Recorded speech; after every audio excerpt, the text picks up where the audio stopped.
a third of the fans love it, a third of the fans hate it, and a third of the fans don't hate it but are disappointed. So we're going to go over why I think that is. I personally thought the album was great, but I'll get more into that. And also, like I said, there was a fourth album that came out that I was not expecting. It's from a very, very small... I wouldn't say he's unknown, because he does have a pretty big following on YouTube as far as that goes, but his name is Tobi Lou. I heard his music, I think sometime last year or even earlier this year. One of my friends linked a video, and I've just been obsessed with his music ever since. I think he's really creative, and I was waiting for him to drop an album, and I was not expecting him to drop an album. I don't know if he already announced when it was going to be released or not. I guess I wasn't paying attention, but he dropped a whole album on his Facebook, or not on Facebook, on his YouTube last night. Like, at first YouTube notified me that he put up a new song, like an audio, and I was like, oh, okay, I'll listen to it later. And I got home like 3-4 hours later, and I was like, yo, he dropped a whole album. So I had to, so we'll be discussing that too. It's called Live on Ice. So we'll get into that now. Before I get into like good old reviews, like light reviews of how I feel about it, because the main topic is going to be like the big day controversy. I'll give my overall reviews of each album, or score, out of 10. I don't usually like scoring, but I liked all 4 of these. So, but I liked all 4 of them in different degrees. So it's just like, I do think there's a best album and like one at the bottom. Like, I'm not going to say I love them all equally. And I'm a huge Chance the Rapper fan, and Chance's The Big Day is not my favorite out of these 4. It's not even my favorite Chance album. Acid Rap will still always be, but I love The Big Day still. But anywho, YBN Cordae's The Lost Boy, 10 out of 10. That album is fucking extraordinary. He's got a promising career ahead of him. And I'm not going to lie, I was skeptical of him when people first started talking about him, just because the whole YBN title. I don't hate that the YBN group, those kids, I don't hate them. Like, not at all. Do what you got to do. But I wasn't super into their music. And my brother actually showed me a YBN Cordae song that was going around when he did, he rapped off, the, hi, my name is what? Do. And I was like, yo, he got bars. And then he got on the XXL freshman list recently. The cypher he did, oh my god, killer. His album fucking is absolutely a work of art. Like, 10 out of 10. I was like, oh, maybe I shouldn't say 10 out of 10. Maybe I should say 9. I don't hate it. There's nothing about it I do not like about that album. That album is fucking... You can tell he had, like, a purpose for that album, and he achieved it with flying colors. So 10 out of 10. My second favorite album was Rich Brian's The Sailor. That was just an extreme amount of growth, and it's cool to see him. It's cool because I've known about Rich Brian since he was just, at first came here and doing comedy, and his name was Rich Chigga, and he did that stick rap, and he didn't know English very well. He learned English from actually listening to rap music, and I think that's really unique. So it's cool to see him go from like that stick guy, that guy that I don't give a fuck about, motherfucker, to like who he is now. It's like such incredible growth, and it's only been a couple years. Such incredible growth from him. I loved Amen. When that project came out, people still think Rich Brian, he changed his name to Rich Brian because he found out what the word nigga actually, like means, and like the influence in the culture in America and where that came from. And he didn't know that at first. He was doing it as a joke, but he was ignorant to what it really meant. So that's why he changed his name to Rich Brian, which is Brian's just his regular name. But I remember back when Amen came out, people still thought he was like a joke rapper. Like they didn't take him seriously, and I still really wasn't taking him seriously. I was like, he can rap because he did a remix of that stick with Ghostface Killer, which was fucking crazy that he was able to do that. He did a song with RZA on this album too. So, but I listened to it and I was like, yo, this is a project. Like he dropped some heat on Amen. So I feel like Amen was like him really like laying it on the table, and he's like, I'm taking this seriously. Like, this is, I'm going in. Like, this is me. Like, I'm a rapper. And I feel like the Sailor is like the evolution to him fitting into his niche. Like, this is what we should expect from this artist. Like, because Amen was a little rough around the edges, I will say. The Sailor, I don't think is perfect. I say the Sailor is a 9 out of 10, though. That shit is beautiful. It just sounds so beautiful. Like, all the production, like, all the beats are fucking gorgeous. They're beautiful, beautiful beats. And he showed a lot more range in the Sailor than Amen. Like, his voice, he wasn't doing the whole deep thing, which I didn't hate, but people were talking about, like, oh, he only raps like this. So he showed them that he doesn't necessarily need to do that. He actually did some singing vocals, and they were really fucking good. I remember he dropped Yellow to announce that the album was coming, and people, including me, were shocked by how different Yellow sounded from anything he had previously released. But it just got me hyped for the album, and then he dropped a music video for Kids. I think it's just called Kids. His flow is fucking incredible on that song. Oh my god, he was just going off. Yeah, so the Sailor is definitely a perfect evolution from Amen. Like, you can tell, like, he's landing out, he's being serious, and he's showing us he's serious. And then when the Sailor came out, it was that Brian, but like mature. Like, it grew. Like, you could tell, like, he's been working on it, his craft. He's doing this. He's in the studio. He's working hard. Like, you could tell, like, this is a dude that's taking his career seriously. And the evolution of it, it's just beautiful to see. Like I said, for like from that single, laughing at that song, thinking it's hilarious, to like, yo, Ghostface Killer reacted to it, and he was like, I want to do a song with him. And then he actually did a song with Ghostface Killer. It's just like, what the fuck? To doing Amen, to be like, oh, he's serious, to the Sailor, it's like, you have to respect him as an artist now. He's not a joke. People really still think he's like a joke because of that older stuff he released. I'm just like, no, dude, you got to pay attention. Like, that's some of the best evolution I've seen in someone's rap career in recent years. Chances was my third favorite. I give it an 8.5. People are going to hate me. I know a lot of people are going to be like, how can you like that shit? I don't think it's bad. I'm going to get more into that whole controversy when we get to like that point. So I'm not going to touch on this too much of why I gave it the score I gave it. I like it. Is it my favorite Chance project? No. In terms of Chance, like big just Chance projects, I also count Surf. I know he doesn't count Surf. I count Surf. Even though Chance the Rapper in the Social Experiment, I count Surf as one of those. So I count 5 projects. There's 10 Day, Acid Rap, Surf, Coloring Book, and The Big Day. If I had to put them in order of my least favorite to favorite, and also like rate how I feel about them, Coloring Book, 7.5. I love Coloring Book. It's just my least favorite. Something has to be at the bottom. I love Coloring Book.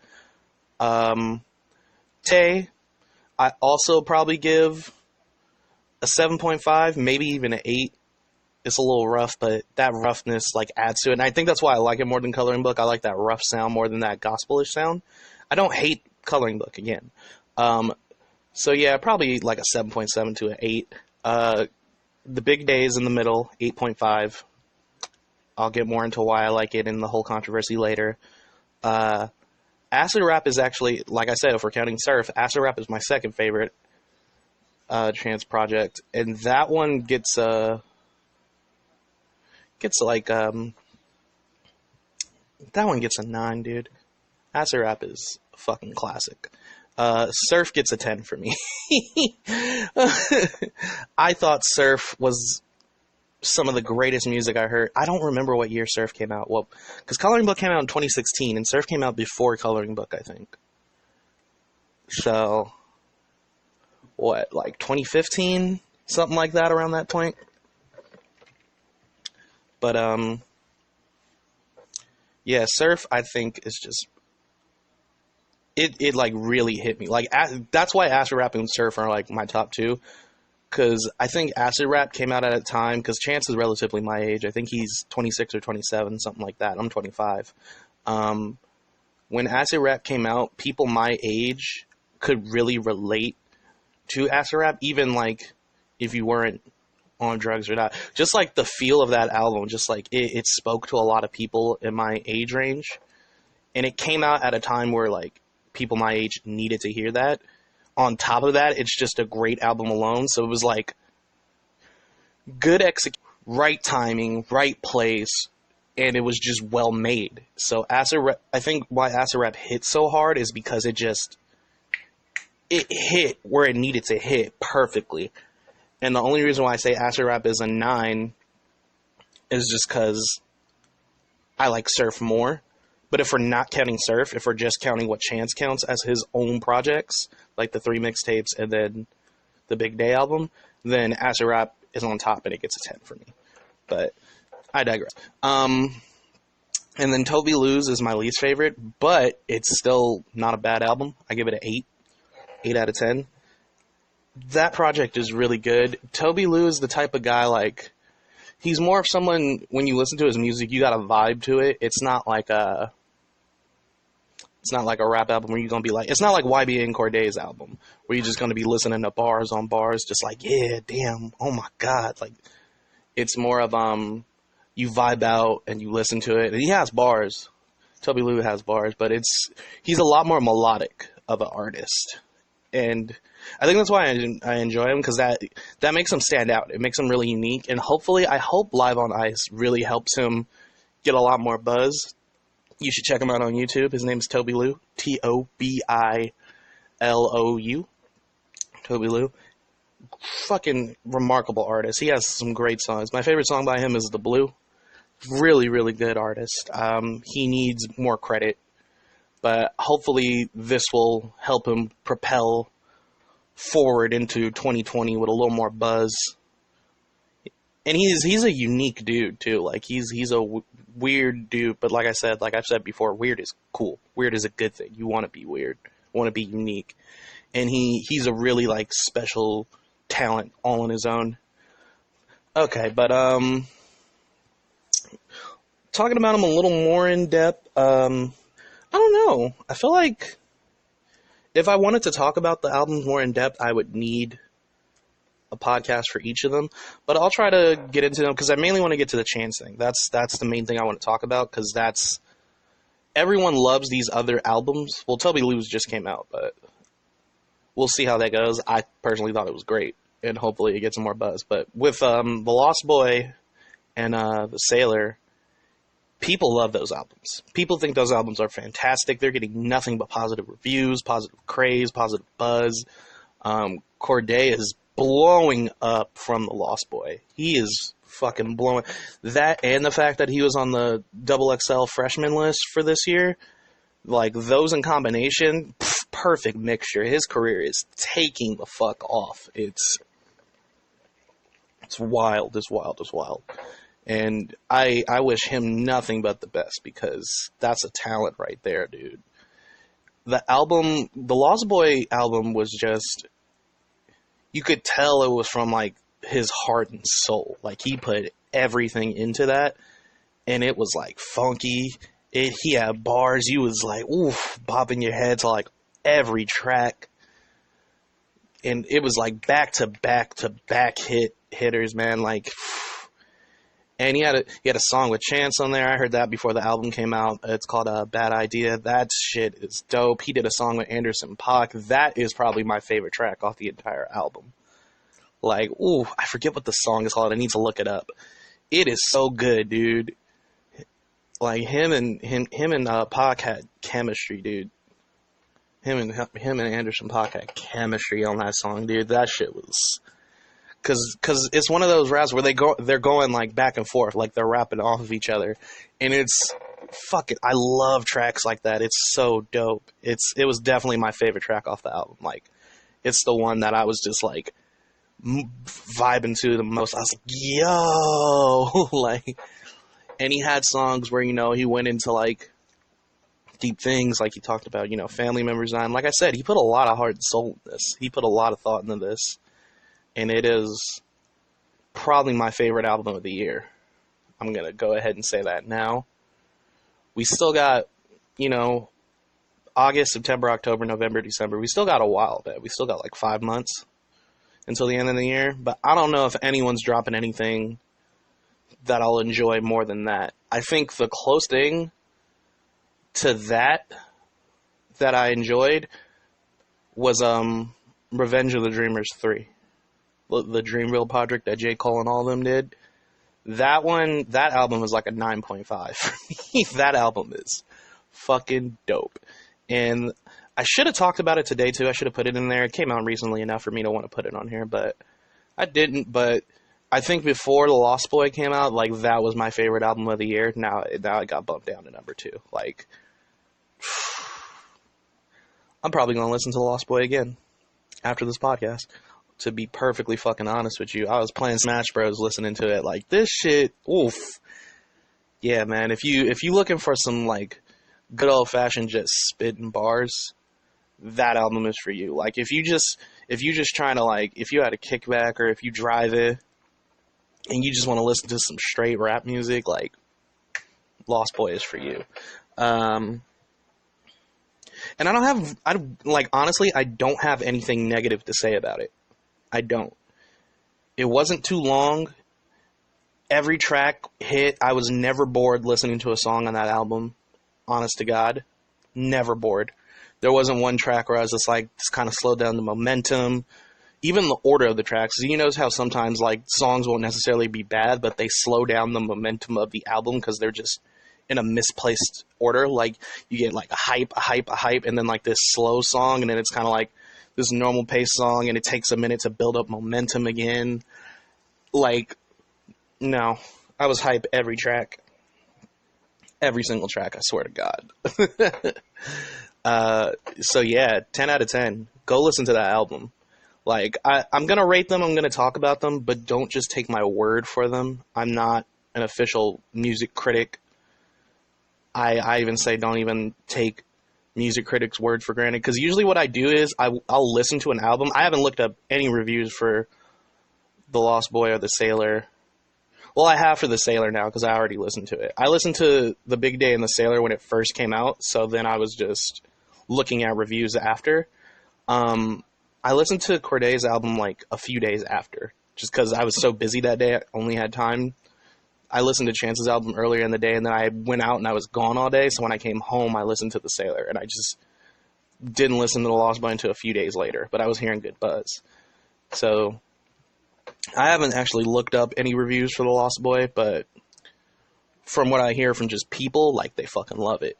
So yeah, what I say is, like, listen to something yourself, watch something yourself, get your own opinion of it, and then look at reviews, because I think reviews are important because you get to see someone's perspective of it. So maybe it's always good to hear something for someone else and get a different perspective, because maybe they caught something you didn't catch, or maybe they interpreted something in a different way. But that's why I say take it in for yourself first, because then your main impression is going to be your own. If you look at something first before you, like, consume that medium, like, if you look at a movie review before you watch the movie, you might necessarily not want to watch the movie anymore because this reviewer has placed this opinion or impression in your head that this is bad and you shouldn't see it. But for all you know, you could watch it and love it. So I usually take it in for myself first, and then I compare it to what other people are saying so we can have a conversation and get different opinions off things. And I think that's the way you should do it. The only time I don't do that is with games. I'll like when I look at game reviews though, before I buy a game, I look at several reviews from several different sources. I look up critic reviews from websites. I look up fan reviews from websites.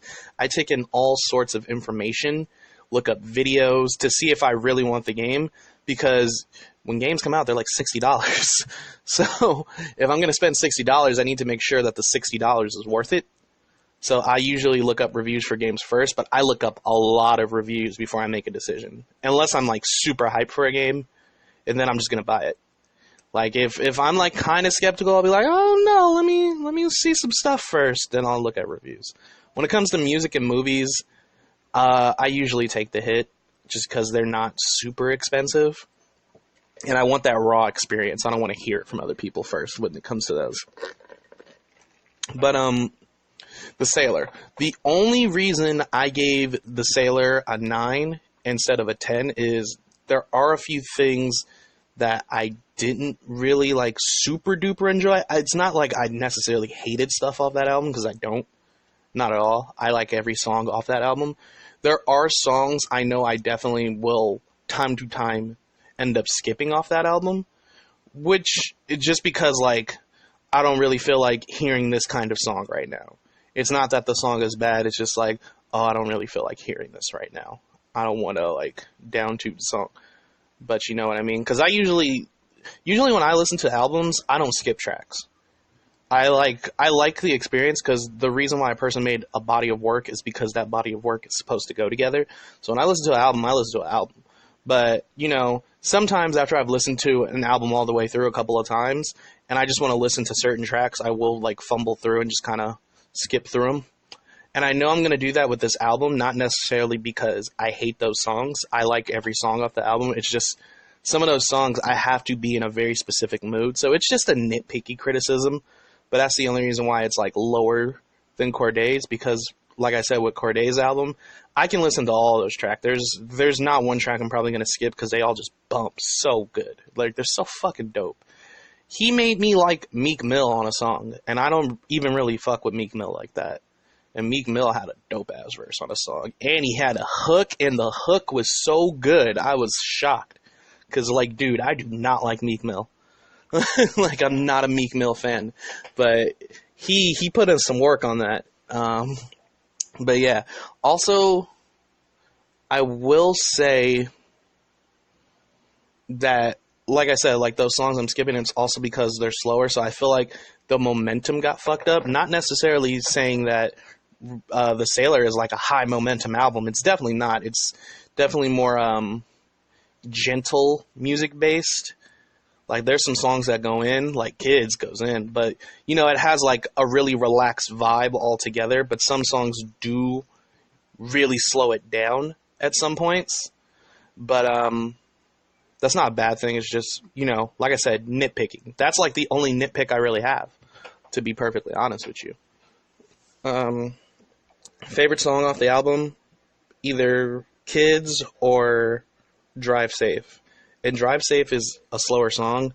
Drive Safe is beautiful. I love those fucking tracks. Tracks like that. Listen to Drive Safe. Really good. I think it's track number 5 off the album? It's either track number 4 or track number 5. It's somewhere around that point. I know it's not 6. So the album's relatively, like, it's like a normal length. It's like 12 tracks. Cordae's album, I think, was like 15. But 2 of those, I think, like 1 or 2 of those were skits. But, yeah. So, mostly positive, like 99% positive on Rich Brian's The Sailor. I highly recommend it, especially if you're one of those people who still think Rich Brian is like a joke of a rapper. Listen to Amen. Like, I say listen to Amen first, because you get that first real impression of him as a serious rapper, and then listen to The Sailor, because that evolution is so, like, fucking dope to see. It put a smile on my face, like, listening to it, because he's getting better and better at such a rapid pace. People are sleeping on him. He's gonna creep up. It's gonna be crazy. Tobi Lou. I have a couple of reasons why I gave Tobi Lou an 8. My major like that album's great. I liked all the tracks. Again, there's tracks I'm definitely going to skip time to time when I do go through that album again, if I just want to listen to certain songs. It's going to be more than the Sailor's, though, because Tobi's album is like 21 tracks. So it's a long album. Like, I listened to it late last night, because I listened to Cordae's album again last night, too, before I listened to Tobi's. So by the time I started listening to Tobi's album, it was already like 12-ish. And it was like a little after 1 when like a good bit after 1 when I finished it. It's a long album, boy. It's 21 tracks, and none of them are skits. They're all songs. So it's not like, well, it's technically only this many songs. No, it's 21 songs.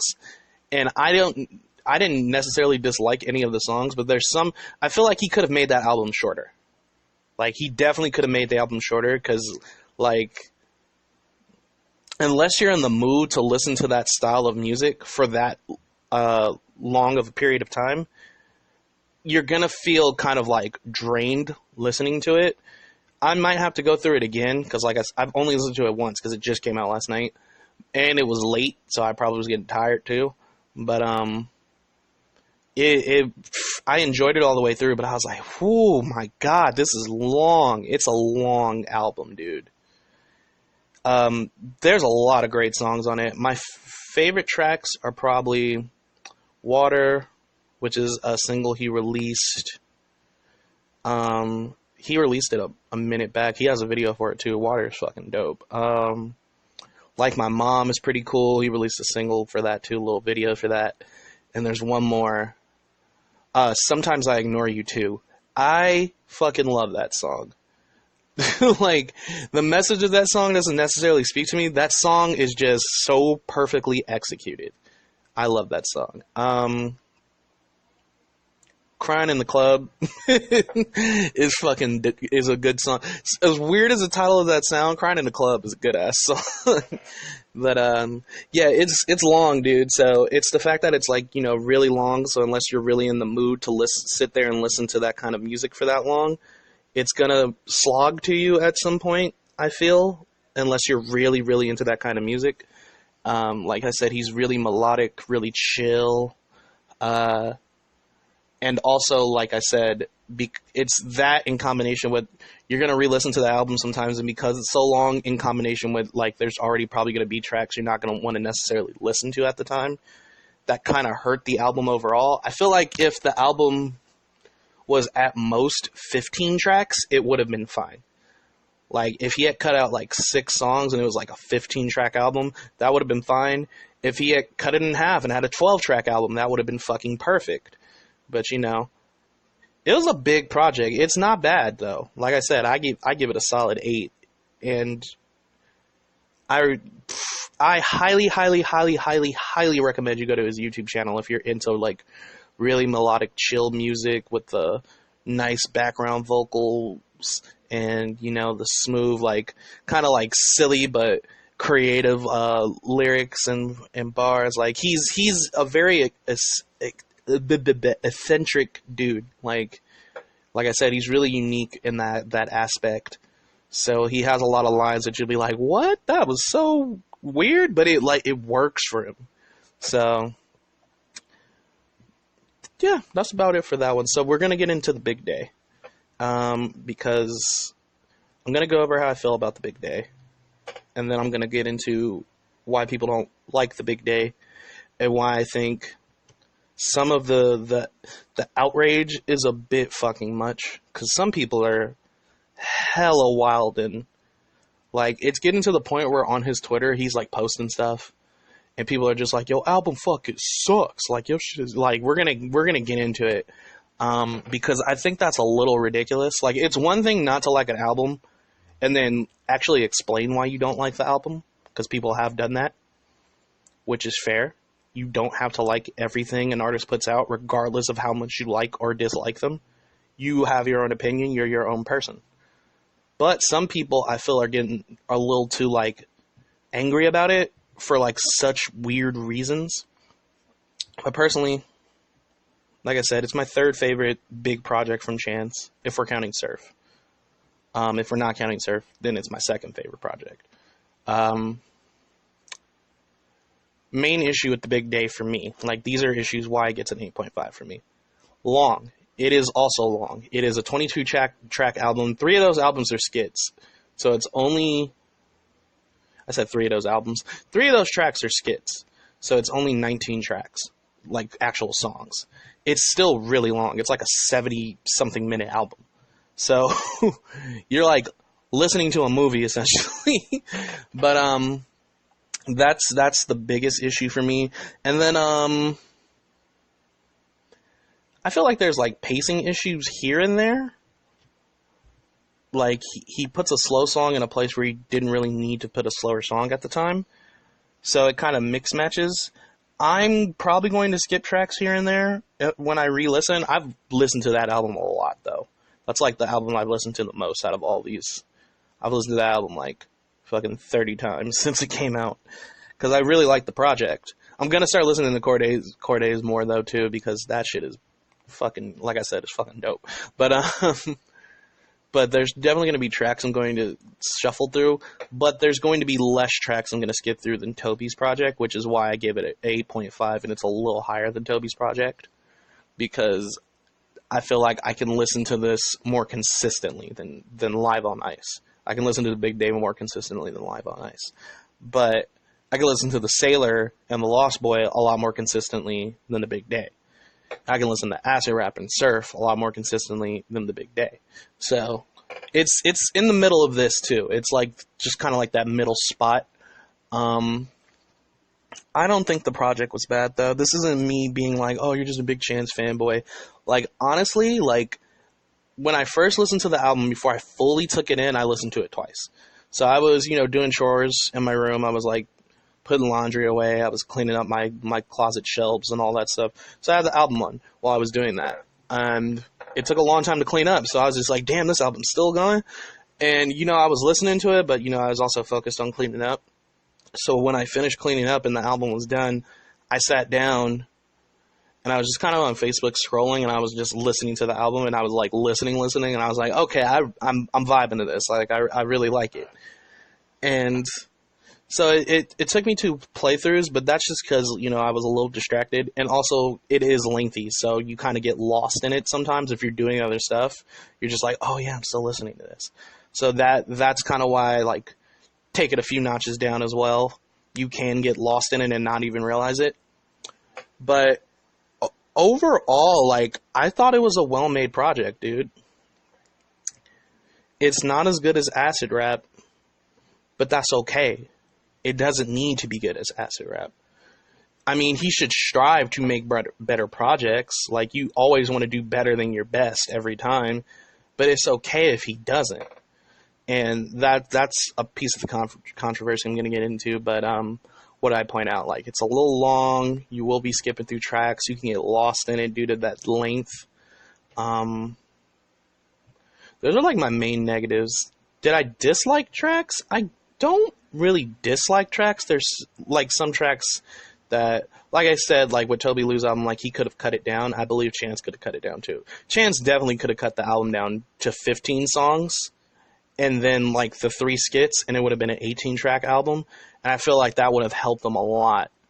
Like if he had taken out like, what did I say? There was like 19 songs on it technically. So if he had taken out 4 songs, and I can think of those 4 songs. I think if he took out, this is me personally, because I know some people are going to be like, what? I feel like if he took out, I just had the names in my head and then I lost them. I literally had the names in my head, and as soon as I was about to open my mouth, they left. He could have taken out Slide Around.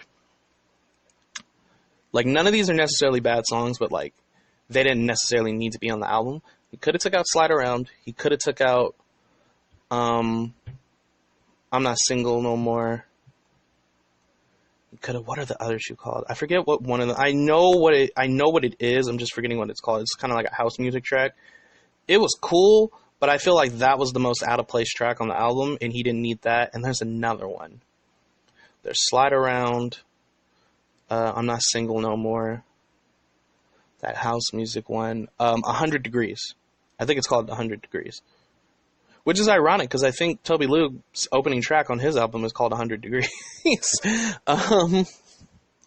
Yeah, like, I feel like if he had taken those tracks out, and just, the album would have just been the 15 and the 3 skits, I feel like that would have helped him tremendously, and personally for me, I probably would have bumped the album up higher. I probably would have given it a 9. People would still disagree with me even then on thinking the album was good. People just do not like that album. There's a good chunk of people out there that don't like it.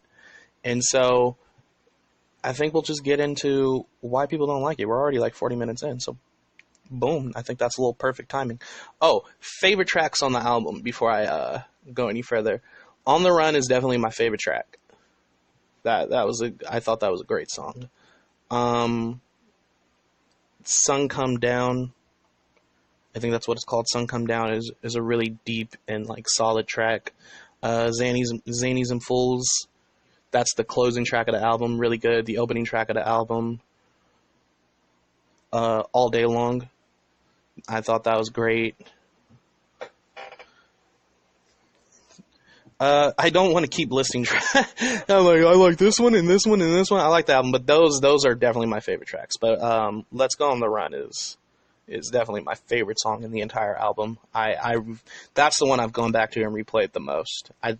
It's just a cool sounding track, like in my personal opinion. And like the change up and the flow that he does at the end of the song, I thought was kind of cool. It vibed well for like the outro of the song. So, but anywho, so 3 years we were waiting for this Chance project. We knew it was coming. We knew he was going to make an official album. Like he was going to sell it, make album sales. It wasn't just going to be a mixtape. He was going to make streaming sales off of. It was going to be an album. He was making it. We were waiting and waiting and waiting, and we waited 3 years, and the big day came out. Literally, the big day happened. And a lot of people were disappointed. I am not one of those people, clearly. Like I said, I like that album. But a lot of people are disappointed. And I think there's a list of reasons why people were disappointed. And I think those reasons are valid. But at the same time, some of them, the way people addressed them... Is that a helicopter? That is a helicopter. The way some people addressed them, I feel like were a bit childish or a bit like rude. Like I don't want to say all that because I don't want to be like, oh, I don't want to be like a keyboard warrior, like some online justice defender. But I feel like some people were being a little overdramatic about it, and still are. And some people are just being flat out rude because they're not even saying why they didn't like the album. They're just like, this shit's trash. You suck now, Chance. Like. Shit like that. And it's kind of wild to me that, he released one project you didn't like. So, reasons why I think people didn't like the album. One, it's too positive. like if we're gonna be on, that's a hella positive album, bro. I don't think there's anything that's a bummer about that album. Like it's nothing but good vibes radiating off of that. And a lot of people don't necessarily see that as a bad thing, but they don't necessarily see it as a good thing either. Like from actual criticisms that I heard from people, like real, like actual, like arguments for why they didn't like that is because they feel like the positivity kind of took from the creativity of Chance, which I disagree with because I think he had a lot of creativity and variety that went well on the album, but I'm trying to think how they explain it because their point was really solid, like why they felt the way they felt. I wish I had the tweet or the post of what the person said, but because it does, like on the surface it sounds like an asshole thing to say. Oh, he was too positive, he was too happy, what the fuck. Like they felt like it came out flat because of that. It's just like, oh, he's just happy, you know. But they felt like there wasn't a substance to said happiness. He's just happy, and it rubbed people the wrong way when they listened to it. A lot of people didn't like the fact that it was so long on top of the positivity. So it was just like this long happy album that people are like, oh, okay, you know. Like they kind of were over it. A lot of people didn't like the theme of the album, and I think this is the biggest thing. I think this is the biggest reason why people were throwing hate at the album. When we hear Chance's projects, especially people hold 10 Day and acid rap to a really high standard, especially acid rap. And acid rap is not a particularly positive album, but it's a particularly meaningful album, or mixtape, I'm sorry, it's not an album. It's a particularly meaningful mixtape, meaningful project. And it means a lot to people. So when Chance like got real big off that mixtape, that's the standard people held Chance to. And don't get me wrong, I think Acid Rap is just a straight classic. I remember the first time I listened to Acid Rap, I was sitting in my room super late at night on the computer doing something, like typing, doing some work. And the way I found out about Chance was back when I still watched TV. I was flipping through channels and it went to MTVU, like the MTV University. They play like, you know, whatever college kids are listening to at the time that's popular. And Juice came on. And Juice is like a big fucking hit. And I don't know what it was about it, dude, but Juice came on and I was like, yo, this shit kind of go. Like I was digging it. I really liked it.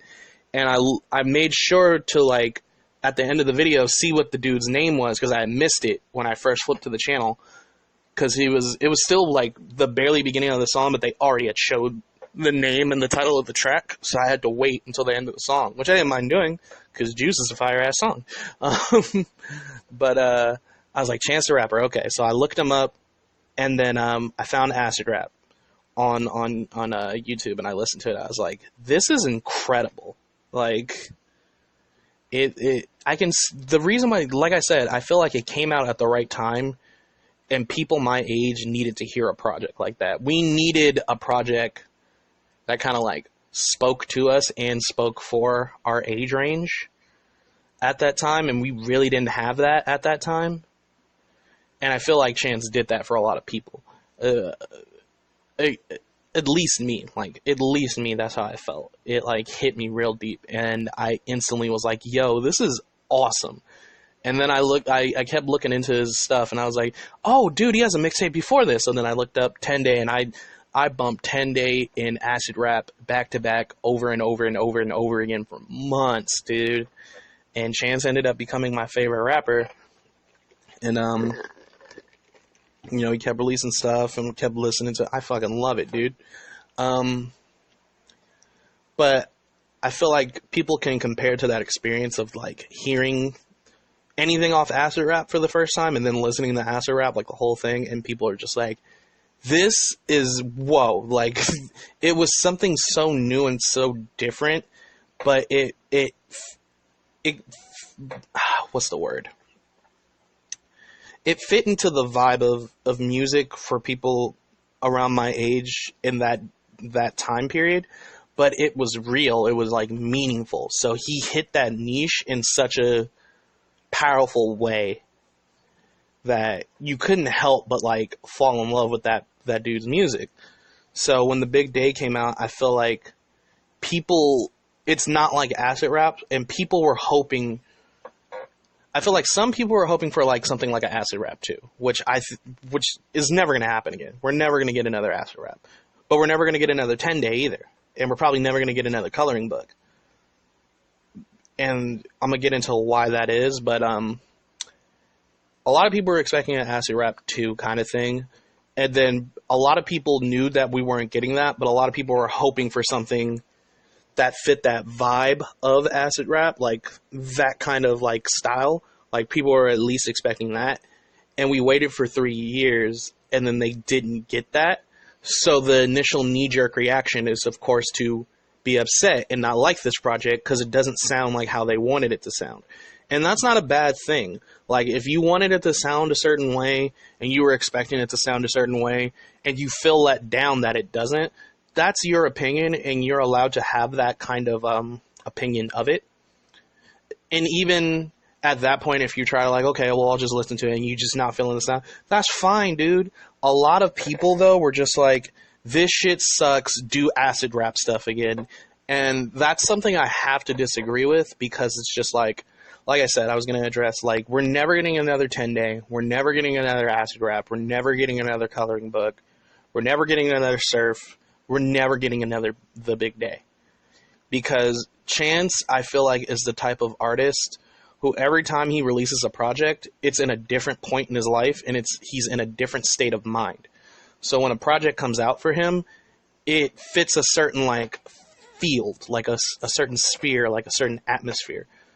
Like 10 Day is really, really raw because it's about he got suspended from school for 10 days, and then he didn't make the mixtape in 10 days, but that's around the time he started doing it.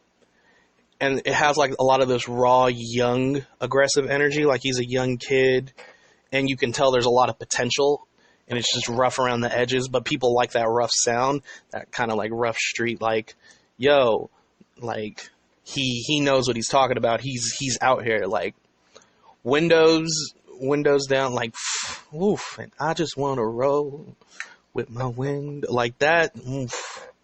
Prom night, oh, so solid, Hey Ma, like, he had a lot of tracks that just felt like raw emotion in a musical form, and that was the space 10 Day was in. And then acid rap is just kind of like this musical drug trip, and I feel like a lot of people could relate to that, like that feeling, and there's kind of like this feeling of like feeling lost and in your emotions, being angry and different things.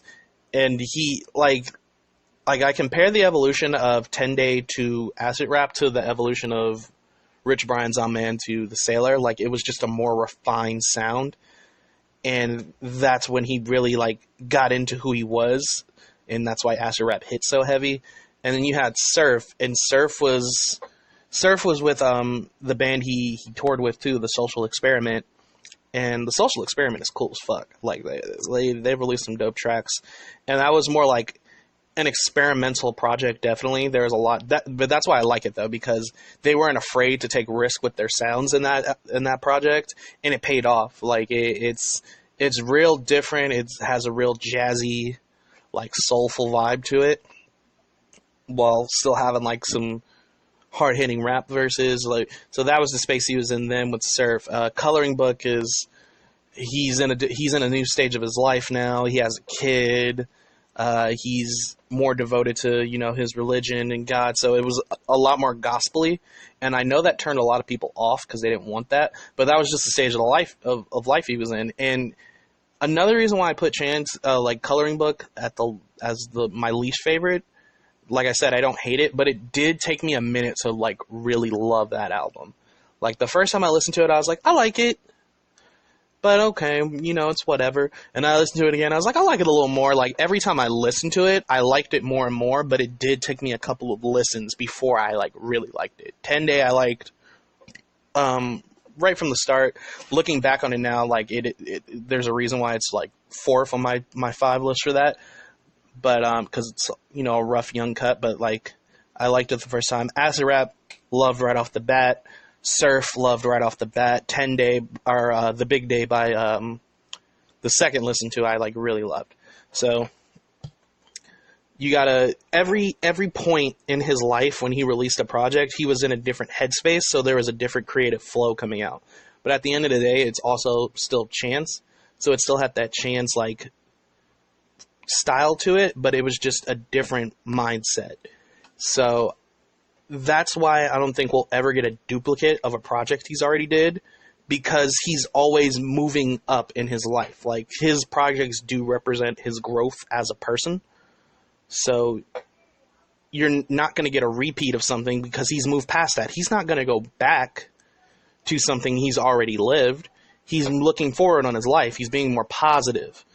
And I feel like a lot of people want the acid rap Chance back because they feel like that kind of darker place gave more creativity and more power to the music he was making, which is not untrue. Like, artists do that. Like, artists sometimes, when they're not in a dark place, their music's not as good, and to some people, tells like some people's opinions. And then when they get back in a darker point, people are like, oh my god, like, look, he's back to normal.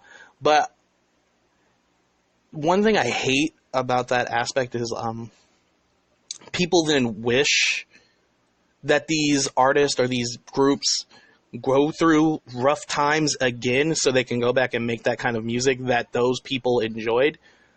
But that's not fair to the people making that music. Why would you want them to be in a negative, dark place again so you can have some music you like? That's kind of fucked up. Like that, my main issue with people criticizing the album is not like people actually criticizing the album. Like I said, I've listened to tons of reviews and people have actually given reasons why they didn't like the album, and they're fair reasons. Like one person was like, I understand that it was, what's the channel? CDTV Productions. That dude is great. Go to his channel too on YouTube. It's called CDTV Productions. He also has a twin channel called CDTV The G, where he exclusively does album reviews or song reviews, like fresh reactions, like right there on his channel.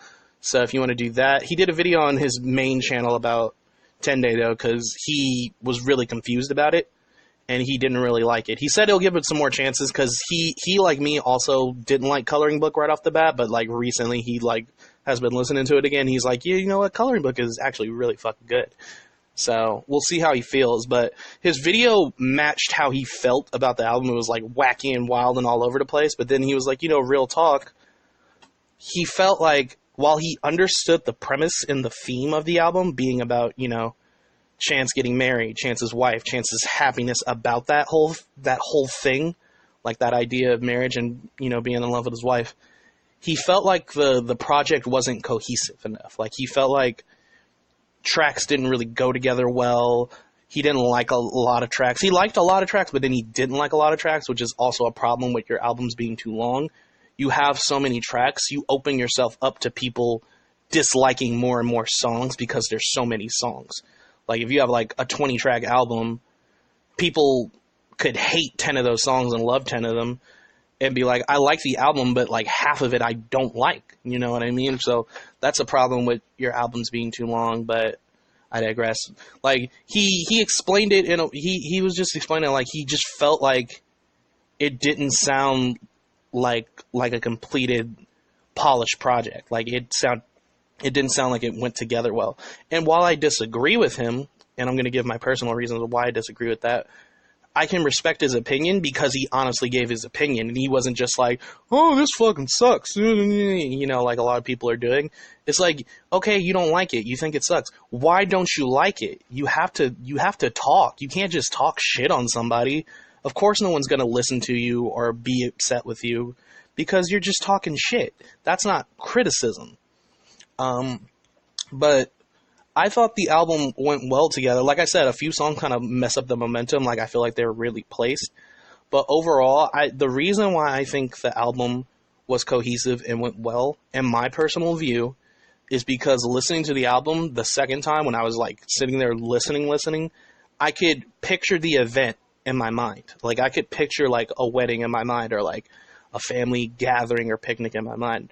And that may just be because of how I grew up. Like when I was younger, we went to like, you know, picnics and gatherings, and, you know, I remember my grandpa's wedding. I was like really young, but it gave me that kind of feeling. It brought back those kind of memories of those things that happened when I was younger. And that's the music that would be playing. Like that, the tracks you were playing, like, were reminiscent of those kind of family events or weddings or things like that. So I felt like the project went together well because it gave me the expression of like, that's what he was trying to show you. And maybe it's just me and from where I come from or where I'm coming from and how I grew up. Like I can relate to that expression, but maybe a lot of people necessarily can't. So to them, it doesn't sound like it goes well together. Like I said, it could just be, you know, a difference of opinion because a difference of upbringing. CDTV is not a black dude. So like maybe he doesn't have those kind of experiences. Maybe he never has. Maybe he does, but they were experienced in a different way. I don't know the man personally, but that's just my takeaway from it. But like I said, like you can criticize something, you can not like something. But you gotta break down why you don't like something as much as somebody has to break down why they like something. You know what I mean? And those Twitter comments, man. Some of those Twitter comments are absolutely ridiculous. Like, the thing that kind of irks me the most about certain people is, like, they're such assholes for no reason. And you know, like, a lot of those people are trolls. Like, because I've seen the memes for Chance. The memes, I'm not gonna lie, I'd be laughing at. Like, the video somebody posted, like, mocking Chance with, like, this random beat in the background. He's like, oh, I love my wife. Ooh, let's ride a... Like, that shit was funny. Like, I'm not gonna lie and act like I didn't laugh at the memes, but I still like the album. I'm like, I still like the album, but yeah, it's an album about his wife, about his marriage. But my thing is, why is that a problem? People make albums about one specific subject all the time. And they're received well. So why is Chance making an album about his wife a bad thing? Because y'all wanted an album like Acid Rap with like some kind of darker tones. Y'all wanted a different meaning of an album from him. They just wanted a different project. I feel like the main reason people got so suddenly mad and went against the project is because it's a topic they didn't want from Chance, but that's not Chance's fault. As an artist, they have the right to make whatever music they feel like releasing. Just like as a consumer of said music, you have the right to like or dislike said music. You do not have the right to then go to his Twitter and be like, this fucking sucks, we waited 3 years for this, we deserve better, da-da-da-da-da, we deserved another Acid Rap. You don't deserve shit from him. Like, that's the thing. He made an album. He made what he felt like he wanted to make. You not liking it is not Chance's problem. You just don't like it. That's fine at the end of the day. But he is not entitled, or you are not entitled to tell him that we deserved better. Nigga, what? Like, that's not how life works. Life works, an artist or group, whatever. They make an album, they make a song, they make whatever kind of project. They make what they feel like they felt like making. You then listen to said thing. You either like it or you don't like it for whatever reasons. Again, they do not have to make what you want them to make. Because think of it like this.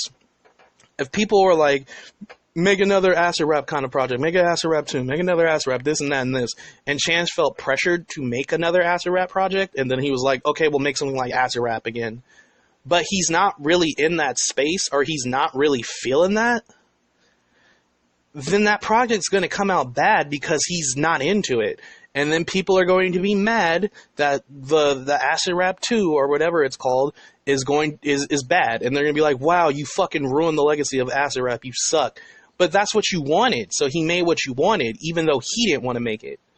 You see, the problem here is just like, you got to let people make what they want to make. Again, if you don't like it, that's fine. People don't like it. But people also expressed why they didn't like it. You can't just...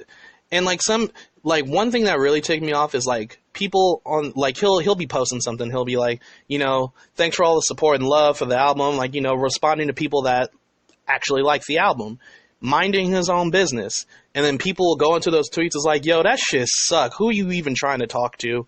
Like this and this and this and this and this. I'm just like, why are you so mad that you have to go to that extent?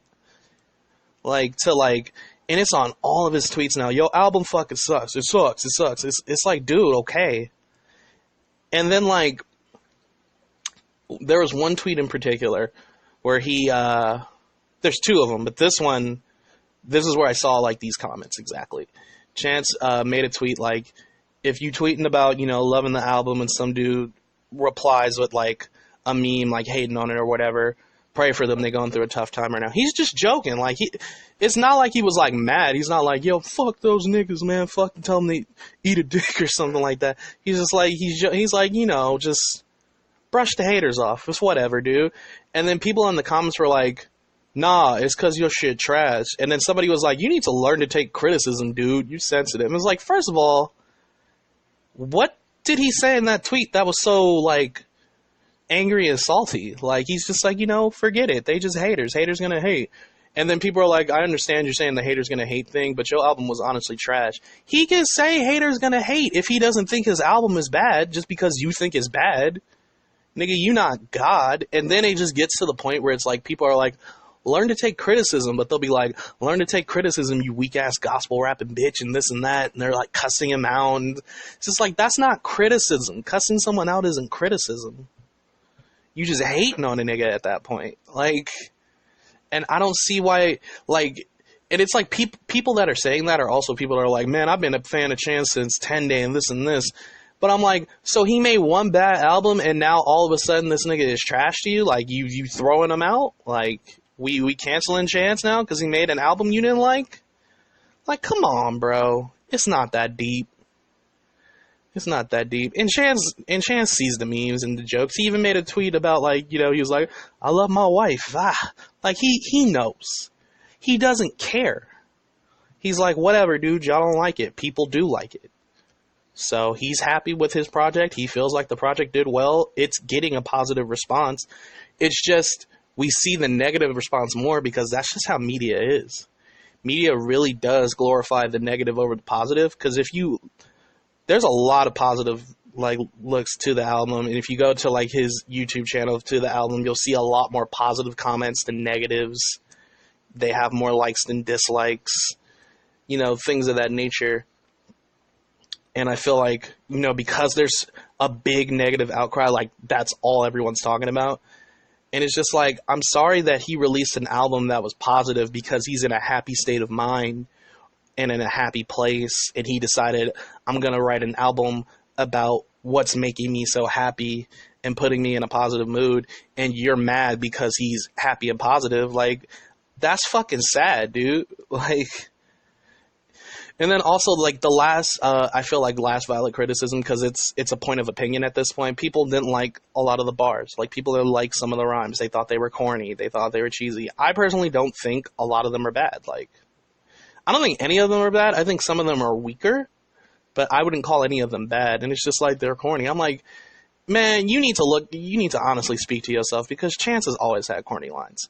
But the way Chance executes, the way he raps and the way he flows in his bars and his lines, it just fits Chance, which is why he's such a unique artist. Like, his wordplay has always been kind of corny, dude. But that's not a bad thing, because that's just who he is.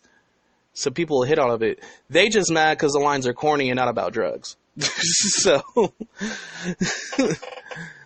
I don't know. That's just my personal look. And I know people are gonna hate on me for liking this album. They're gonna be like, you just a big ass Chance fanboy.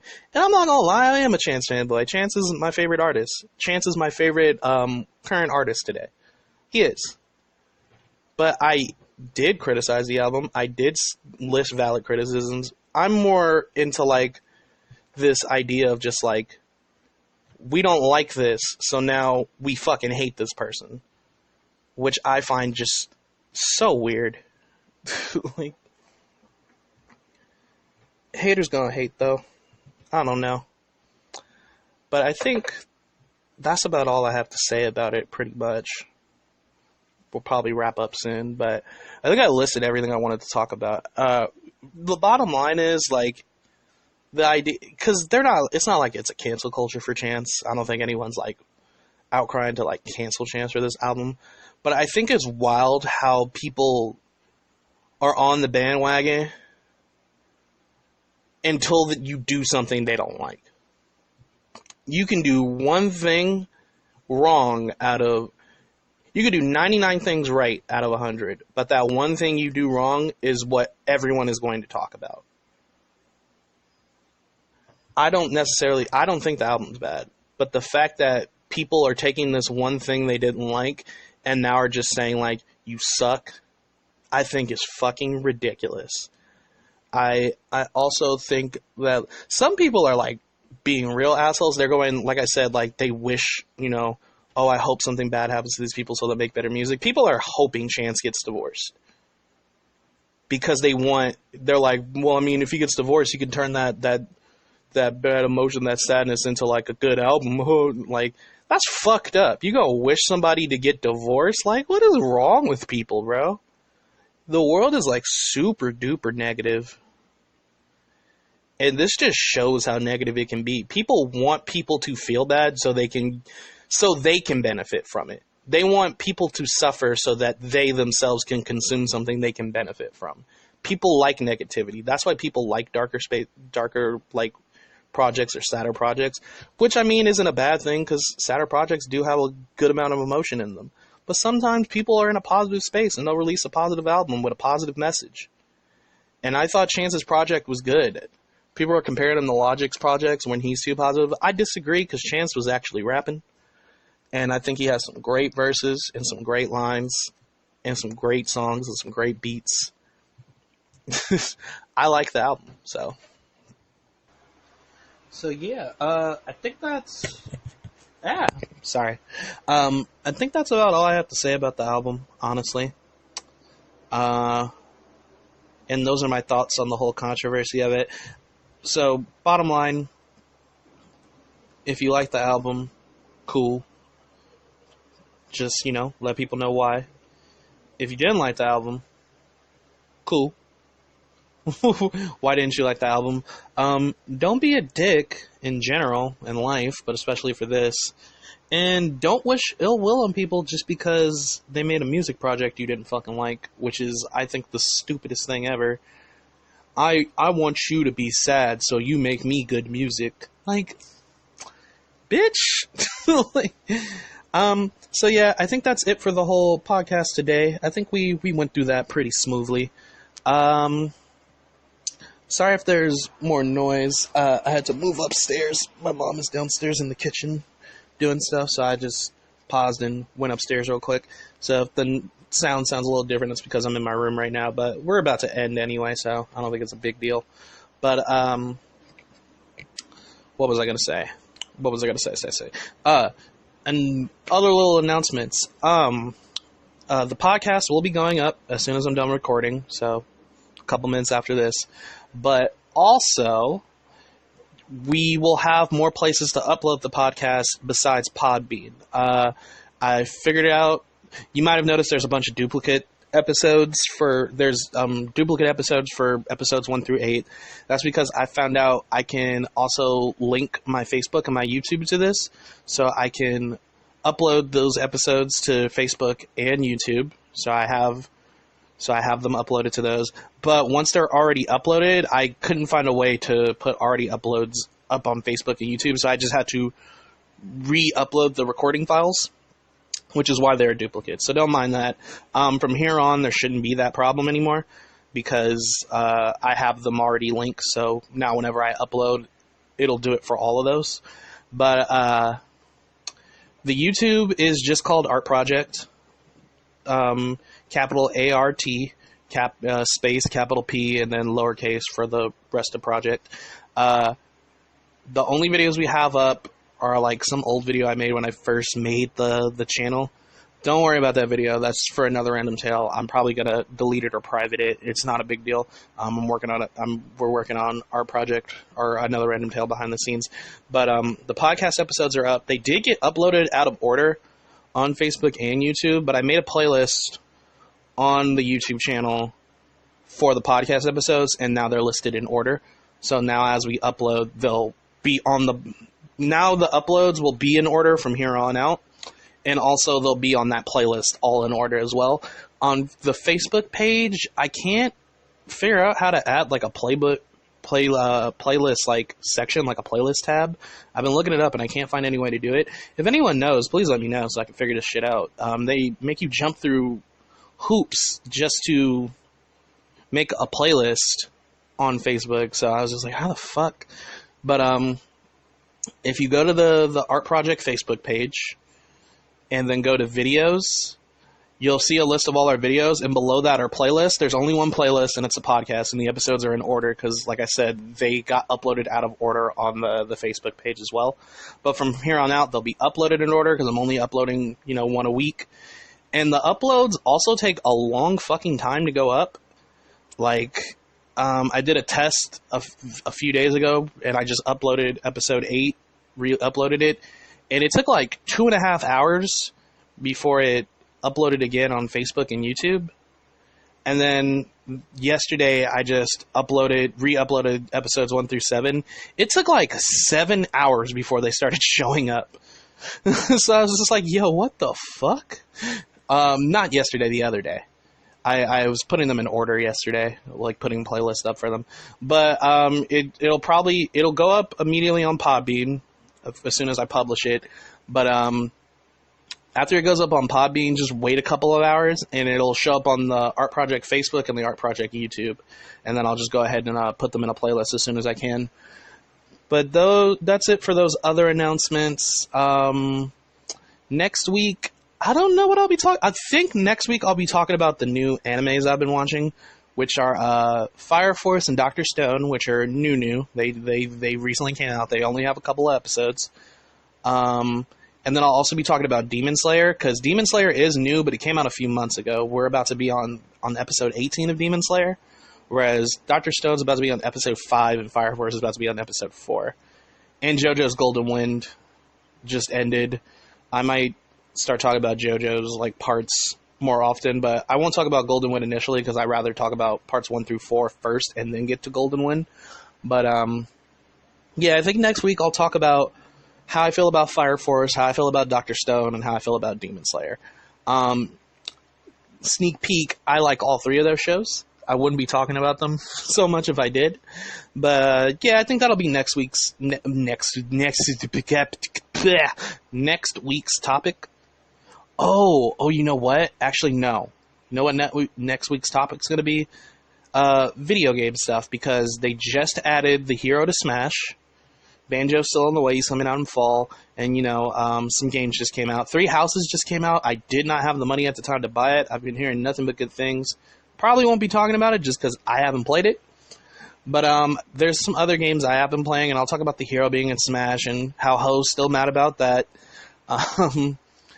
So I think we'll do that, and then the week after, I'll talk about Fire Force, Demon Slayer, and Dr. Stone, because that'll still be relevant. They'll still be airing. They're still fairly all new. So next week we'll talk about games. The week after we'll do the new anime stuff. And then the week after that will be the 23rd, so we'll be back on our Yu Yu Hakusho arc analysis, retrospective kind of thing. So yeah, that's it. That's all I wanted to say. Thanks for tuning in, y'all. Like I said, check out the Art Project's Facebook and YouTube to also listen to the episodes. They're on playlist on both of those, in case you don't want to listen to it on Podbean at the time for whatever reason. So I've been HiK-Upp. I hope you've had a nice time, and we're going to close out with a song like we always do. The song is off of Chance's album, The Big Day, because fuck y'all, I like The Big Day. It's called Let's Go on a Run. It's my favorite track off the album, so that's what we'll be playing to close out today. And I'll see you guys next week. I love you guys so much. Oh, I love my wife. Let's ride a bike. Oh, my wife, beautiful. Let's go to the beach. I love my wife. All right, I'll see you guys next week.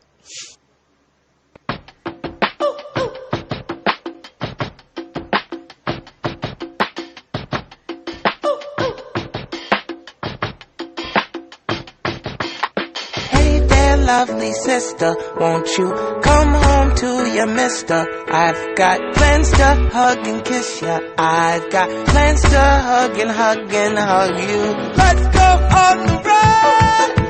Let's go on the run. It's time to hit the road. We got one place to go. Please proof, meet me if I feel like road runner. I get my feet loose. I got that Superman hidden under my cheat suit. Sitting just waiting for Lois to wanna leave too. Me too. I swear we gotta get away anywhere that we can. Just meet me by the water, I'll be there with the sand. And if it goes left, that's according to plan. Sometimes you gotta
unbothered. We'll move farther and farther and farther away. Hey there, lovely sister, won't you come home to your mister? I've got plans to hug and kiss ya. I've got plans to hug and hug you. Let's go on the road. Let's go on the road. It's time to hit the road. We got one place to go.